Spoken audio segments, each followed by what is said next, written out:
Imagine a genius so afraid of his own sculpture that he dreamed of his ancestors warning him to stop. An artist so obsessive that for 4 years he slept on scaffolding, his eyes dripping paint, his body bending like a bow. His work shook the world, even making the legendary Leonardo da Vinci feel rivaled. But the price he paid was solitude, pain, and hatred for his own masterpiece. Who is the man who paid the most price for perfection? Michelangelo Buonarroti, 1475 to 1564, was born in Florence with extraordinary talent. Under the protection of the Medici family, he honed his brilliant skills in anatomy and sculpture.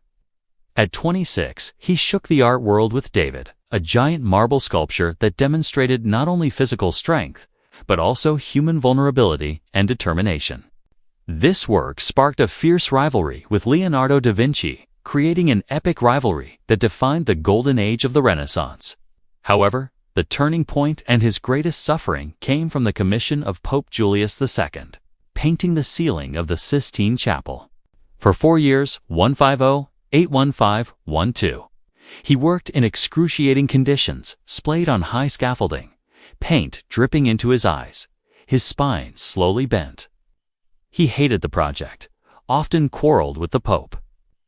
But his obsession with perfection produced 300 more dramatic figures that changed the history of art.